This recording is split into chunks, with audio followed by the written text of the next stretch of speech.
Tim Montgomerie's in the studio. Welcome, Tim. It's always good to be here.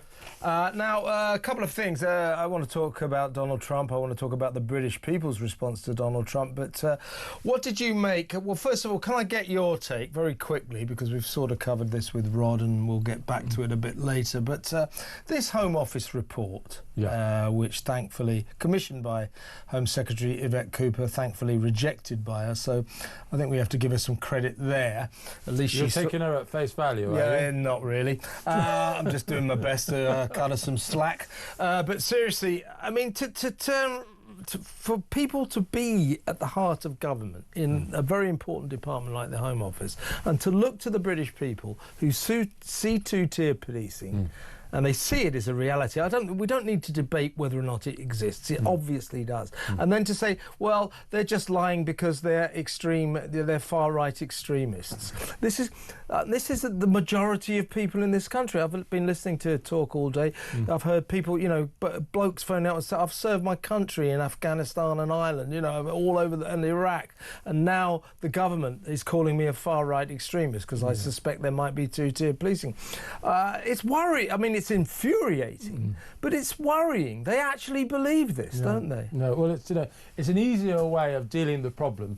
It's basically to try and shut up the debate by saying you're far right, rather than actually address the underlying point. Yes. And it's very worrying that the civil service, the Home Office, although are you surprised, Kev? I'm certainly not surprised that this is the view of people who are supposedly keeping us safe. And just returning to you giving Yvette Cooper the benefit of the doubt, which says... Well, uncharacteristically. I was going to say typical of your gentlemanly nature. But I'm too nice, aren't I? But there's another story today, which I think is related, and that's for Stephen Timms, a government minister who's responsible for outreach to faith communities, who attended the leadership dinner of the Muslim Council for Britain. Now, some listeners won't be aware about the Muslim Council for Britain, but supposedly this is an organisation that the government does not talk to. Yeah, it's prohibited. When I ran outreach to faith communities for the Conservative Party, I had a lot to do with the MCB.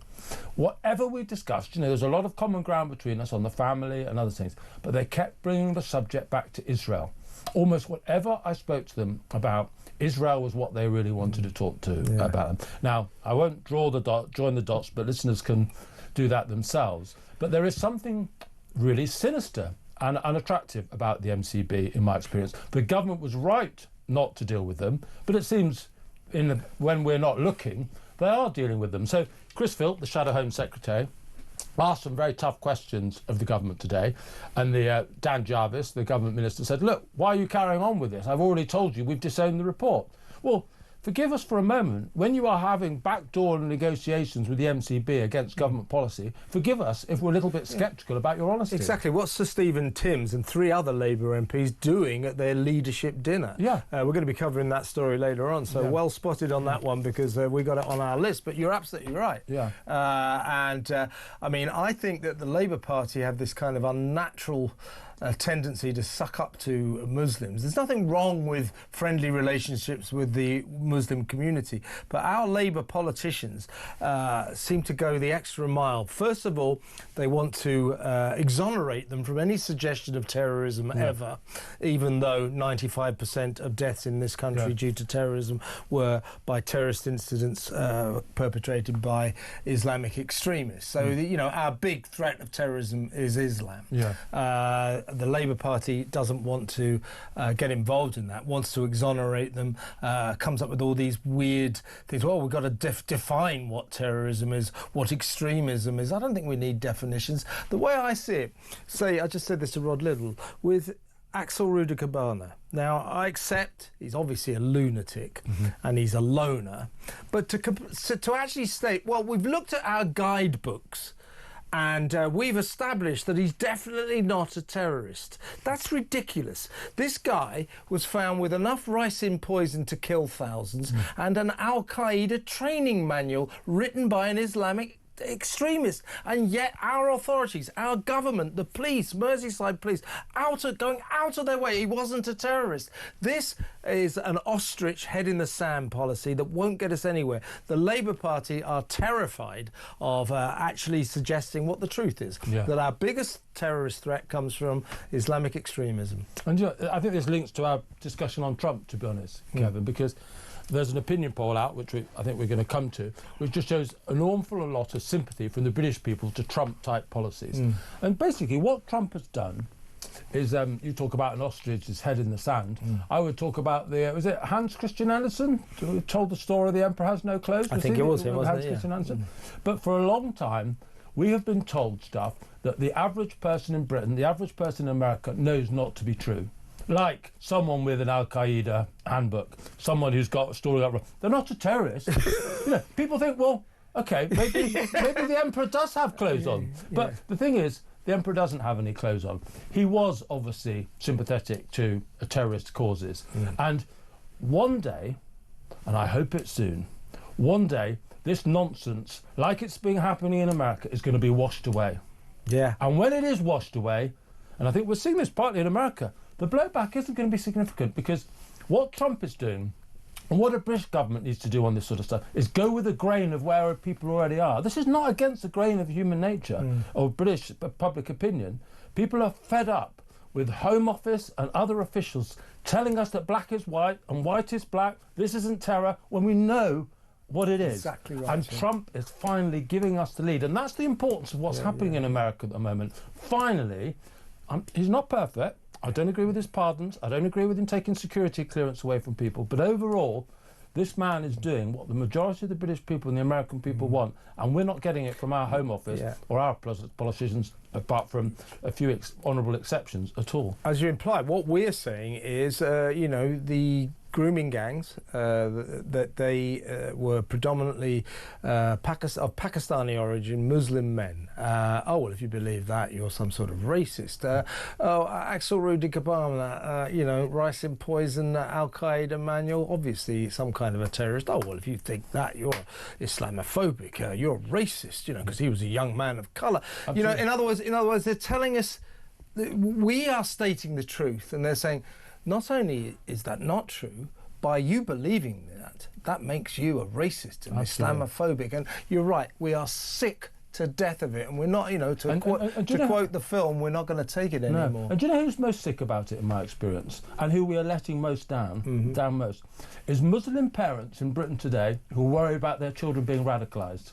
And they are seeing a craven British establishment indulge the extremism of their kids that they want de-radicalised.